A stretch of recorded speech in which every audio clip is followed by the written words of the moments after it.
Students welcome to this lecture. जैसा कि इससे पिछले लेक्चर्स में हम रेडियो एक्टिव डिके के लॉस को स्टडी कर रहे थे, ठीक है, और वहाँ पे हमने डिके कांस्टेंट को भी डिस्कस किया था।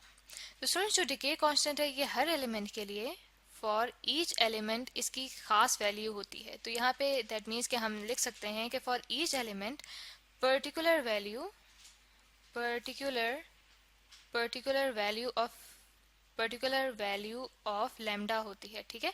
दैट मीन्स कि जो हमारे पास डिके कांस्टेंट है उसकी खास वैल्यू होती है और वो हर एलिमेंट के लिए डिफरेंट होती है।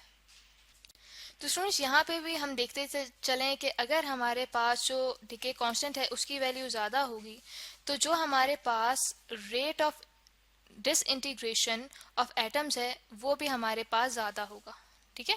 Rate of disintegration of atoms या फिर हम कह सकते हैं rate of decay of atoms, वो भी हमारे पास ज़्यादा होगा।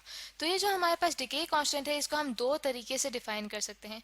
उसमें से स्टूडेंट्स एक तरीका ये है कि हमारे पास जैसे कि एक इक्वेशन आई थी डिके कांस्टेंट के लिए जो कि थी lambda equals to delta N divided by delta T, ठीक है, और ये whole divided by N of T. तो स्टूडेंट्स, इसको मैं यहाँ पे लिख सकती हूँ कि जो हमारे पास डिके कांस्टेंट है ये इक्वल होता है रेट ऑफ डिके पर rate of decay per unit atom present, ठीक है, पर यूनिट एटम प्रेजेंट, ठीक है। यानी कि ये जो हम डिके कांस्टेंट है ये हमें बताता है कि हमारे पास जितने एटम्स प्रेजेंट हैं उनमें कितने एटम्स जो हैं वो डिके कर रहे हैं टाइम गुजरने के साथ। तो स्टूडेंट्स, इसका जो दूसरा वे है इसको डिस्क्राइब करने का वो ये है कि अगर हम कहते हैं कि t equals to 1 by lambda है, ठीक है, यानी कि time equals to 1 by constant decay है, ठीक है। तो कैलकुलस को यूज करते हुए जो हमारे पास डिके कांस्टेंट की जो इक्वेशन है, कैलकुलस को यूज करने के बाद हमारे पास इसकी एक फॉर्म आती है n ऑफ t, ठीक है, n of t equals to n nought exponential of minus lambda t, ठीक है। तो स्टूडेंट्स, ये जो हमने अभी यहाँ पे वैल्यू ली है कि time equals to 1 by lambda, ठीक है, तो इसको यहाँ पे अगर पुट करें तो हमारे पास ये बन जाएगा n of t equals to n nought exponential of minus lambda into 1 by lambda, ठीक है। लैम्डा लैम्डा से कट जाएगा तो ये हमारे पास आ जाएगा, ठीक है, लैम्डा लैम्डा से कटा तो हमारे पास जो वैल्यू आगे आती है वो आ जाएगी n of t equals to n nought exponential of -1, ठीक है। दैट मीन्स कि यहाँ पे हमारे पास बन जाएगा n of t equals to n nought, ठीक है, n nought divided by exponential. और जो स्टूडेंट्स ये जो एक्सपोनेंशियल है इसकी वैल्यू होती है e इक्वल्स टू 2.718, ठीक है। इसकी वैल्यू जब हम यहाँ पे पुट करेंगे तो हमारे पास वैल्यू आ जाएगी n ऑफ t, ठीक है, n of t equals to 1 divided by 2.718 multiplied by n nought.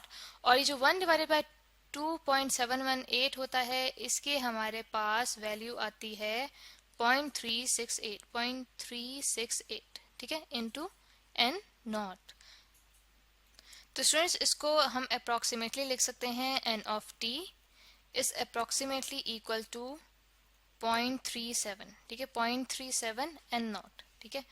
तो स्टूडेंट्स, यहाँ पे हम देख सकते हैं कि जो हमारे पास n ऑफ t है ये किसको रिप्रेजेंट कर रहा है, ये रिप्रेजेंट कर रहा है कि जो हमारे पास अब एटम्स बचे हैं, ठीक है, आफ्टर टाइम t। और यहाँ पे जो n नॉट है ये हमारे पास ओरिजिनल वैल्यू है एटम्स की, ठीक है। तो इस इक्वेशन के थ्रू हमें ये पता चल रहा है कि अगर इस इक्वेशन को हम मल्टीप्लाई करें यहाँ पे 100 से, ठीक है, तो ये हमारे पास परसेंटेज आ जाएगी कि हमारे पास जो यहाँ पे nt है, ठीक है, वो अप्रोक्सीमेटली इक्वल बन जाएगा 37 के, ठीक है, 37 n not.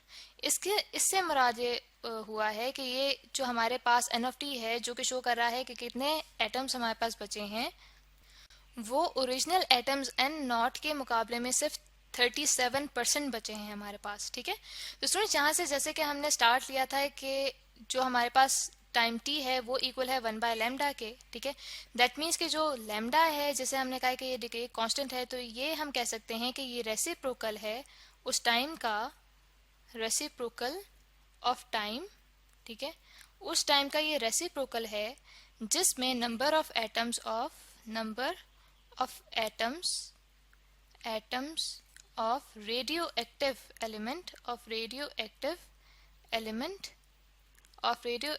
element falls to